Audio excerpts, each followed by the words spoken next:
la PAC, elle est divisée en deux piliers. Il y a les aides directes sur le premier pilier et des aides indirectes sur le second pilier. Pour les jeunes agriculteurs, sur le premier pilier, on a donc le top-up, la majoration, donc c'est une majoration sur les 34 premiers hectares pour les jeunes pendant 5 ans. On a aussi les DPB qui sont des aides à l'hectare, c'est des aides que tout le monde connaît, des aides couplées. On a aussi des programmes sectoriels, des aides qui aident tout un secteur. Alors sur le second pilier, pour les jeunes agriculteurs, ça nous intéresse quand même pas mal parce qu'on a les aides à l'installation, donc la DJA qu'on connaît dans sa forme actuelle avec les 4 modulations qui sont régionales, ce qui fait qu'on a des DJA quand même qui varient pas mal en fonction des régions. On a les aides bio, on a l'ICHN, donc l'aide montagne. On a aussi la politique de gestion des risques, tout ce qui est financement de l'assurance récolte, c'est sur le second pilier. Et on a aussi tout ce qui est aides environnementales, autre que le bio. Donc aide environnementale, c'est tout ce qui est MAE. Et quand je vous parlais de beaucoup de diversité, le fait que ce soit les régions qui gèrent ces mesures, ils ont eu beaucoup de créativité et on est à peu près à 8000 MAE sur la France. Alors la position jeune agriculteur sur la future PAC, elle est plutôt simple. Pour nous, il faut une PAC qui aide aux agriculteurs à avoir un revenu, qui aide les agriculteurs à se structurer leur filière, qui aide les agriculteurs à gérer leurs risques et qui aide les agriculteurs à faire plus d'environnement, parce que ça, on n'y coupera pas si on veut maintenir le budget. Et il y a aussi une demande sociétale pour le revenu. Nous, ce qu'on pense, c'est qu'il faut une définition de l'actif. Elle tourne autour de 4 points: la formation, le niveau de revenu. Pour toucher les aides PAC, il faut être un agriculteur, et pour être un agriculteur, il faut que nos revenus viennent de l'agriculture. Pour être agriculteur, pour nous, il faut travailler. Donc il faut passer un certain temps de travail sur l'exploitation.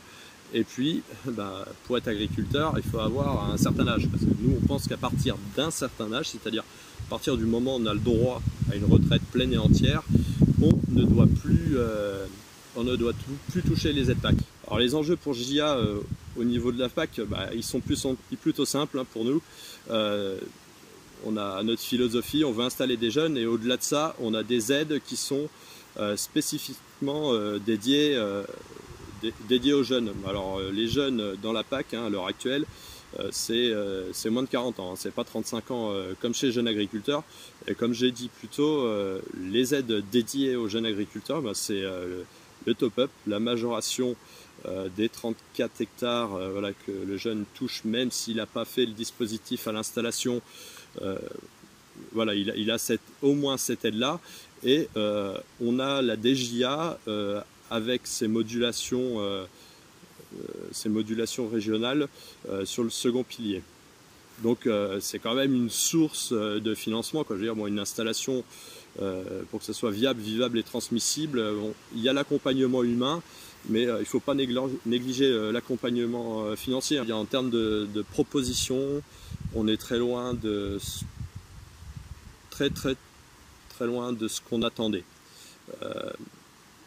On va dire qu'on garde une PAC qui est quand même très proche de la PAC actuelle. Je vous parlais de nouveaux outils pour relever les défis de demain. On garde, il n'y a pas de nouveaux outils. Il y a toujours les aides à l'hectare, toujours les aides couplées. En gestion des risques, il n'y a rien de nouveau. En termes d'environnement, il y a une nouveauté et on ne sait toujours pas ce qu'il y a dedans.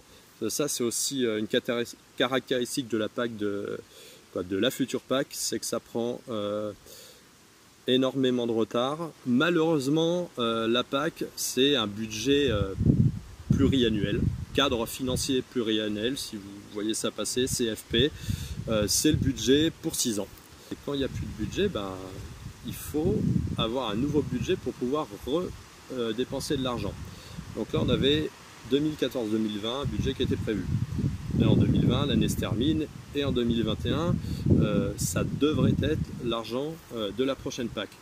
Le problème, c'est que le règlement PAC, donc les outils qu'on va utiliser, la façon dont on va distribuer les aides aux agriculteurs n'est pas déterminée, et le budget n'est pas voté non plus. Alors les points de vigilance, oui, il y en a pas mal. C'est que le projet de futur PAC qu'on nous propose, que la Commission européenne nous propose, ne nous convient pas, mais il y a un moment, quoi, il faut quand même avancer. Il y a des choses qu'on n'aura pas clairement dans la prochaine PAC. Je pense que sur certains points, comme les aides contracycliques, comme la gestion des risques en général, comme l'environnement, en tout cas on n'aura pas tout ce qu'on voulait.